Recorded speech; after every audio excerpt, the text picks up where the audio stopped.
Showing up as a business investor as well as consultant for the last 30 years, coaching businesses for the last 15 years. I started a mentoring program 5 years ago as a way to be able to connect with leaders, trusted advisors, and be able to actually do business, refer business, do joint ventures.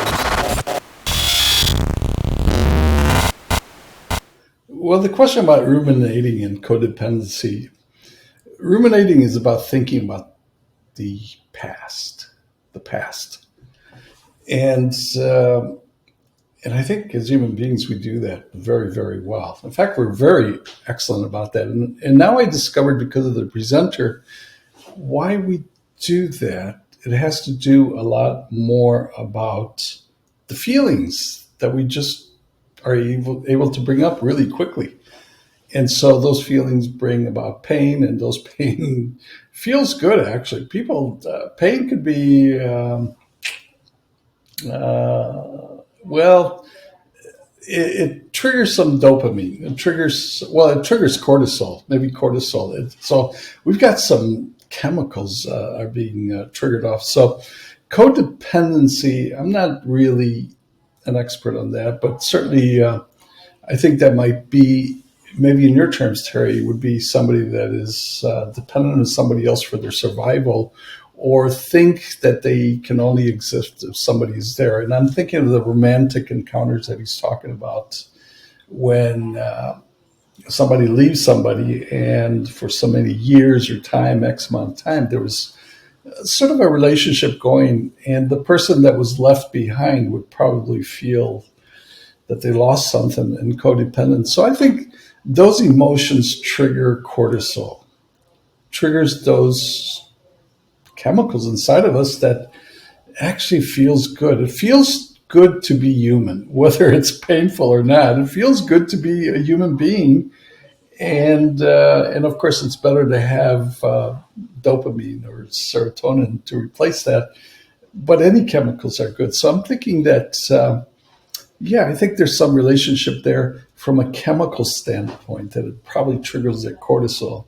The second question I just said is about being able to have clients accept suggestions.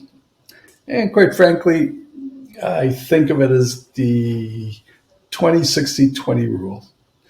20%, depending on the clients that we're generalizing, 20%, they'll accept suggestions. Wow, what a great idea, we'll do that.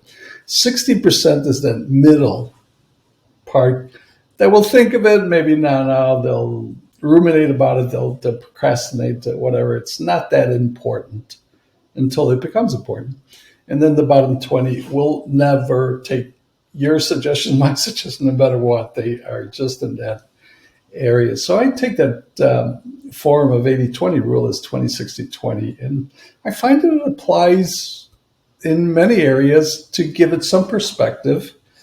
And for us, I think, as coaches, as therapists, as counselors, as problem solvers, is to be able to focus on that top 20% that will take that advice, that will pay us money, that will take corrective and positive action. The 60% are those in waiting.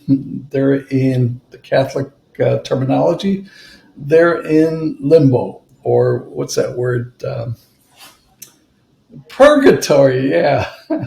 So you got heaven, purgatory, and hell. And those people, no matter what we do, they just need somebody with higher caliber credentials, motivation, and we charge more. Those are the ones that we want to charge more. I use this as an example for myself. I ran a marathon, physically exhausted. I put everything out there. At the end that I could not run anymore. I could walk, but apparently, according to that rule, I was only at 40% of my capacity. And I'm thinking, how could that be? I mean, I was exhausted. I would not run anymore. And yet, I started to hear people that would run 100 miles. 150 miles. I'm thinking, how did these people do that? These must be superhuman. And the truth of the matter is, they manage their stress. They're able to figure out how to do that. Their strategies. And so, what I started to realize is that we, as human beings, are very, very resilient if we know the strategy. Once you know the strategy, it's like, oh, I could do more. So, of course, if you went to that person and said, you're only at 40%, they'll go, I am at 100%. I'm almost dying. The truth of the matter is they're not dying. But they could do more. Could they do 5%, 10%? So the key there is what strategies would work well, and keep searching for those strategies until something does hit. One of those, which you mentioned, Dan, is very well, or the speaker mentioned about put boundaries. Now, the company's not putting boundaries on the hours. They're giving them tasks, do the task however long it takes.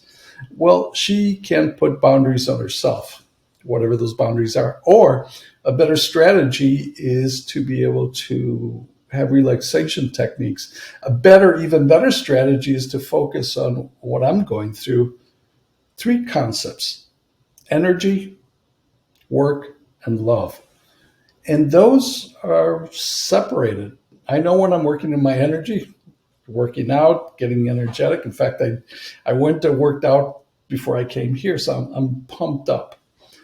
And this is work, but I actually love it. This is joy to me, but it's a boundary within work, and and we'll have a later session tonight, so my work will end. Work day will end at 8 o'clock, but I'm really enjoying it. And of course, after that's my personal life or love life.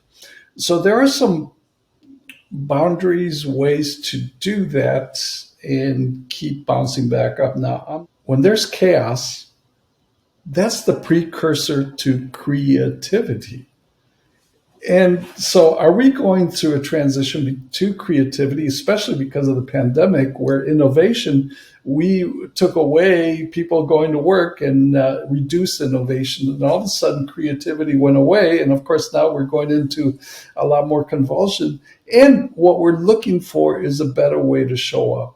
Quite frankly, this world today is better than it was 100 years ago. And 10 years from now, it's going to be better than it is today. 100 years from now, it's going to be even better. I can't imagine what, but it's because we're humans, we're creative, we go forward, and we change and adapt tremendously. But in the meantime, we do have some chaos. And I think the disruption that's going on and will continue to go through the organization is they're shifting in what I consider their focus that they have to increase revenue, increase marketplace, and do more and more with less. I think that shift is going to go to what I consider, and the speaker touched upon this. If you remember, and remember with me, when the question was asked, what do people do when they're in stressful situations and how do they get out of that? And his statement was they go into a state of flow. And that is a phenomenal approach. So what if we expand that into not just the individuals, but teams, but companies, but states, countries, the world? State of flow. And I'm firmly convinced that that's the direction for a lot of different reasons. One of those is that we as human beings want to be in a state of flow continuously. We mentioned the cortisol effect. There's chemicals that just come off naturally in our body. And so state of flow is something that we love, i.e. alcohol, drugs, opioid, heroin, all those things gives us some relief.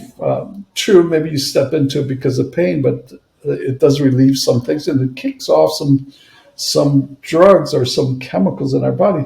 So what if we could kick those chemicals without taking drugs, and that they were positive? And that's what he's talking about, the state of flow. So I'm convinced that the next phase that we're stepping in to improve, to be better, is for collectively we go into a state of flow from a global space, country space, state space, company, teams, and individuals. That's my observation.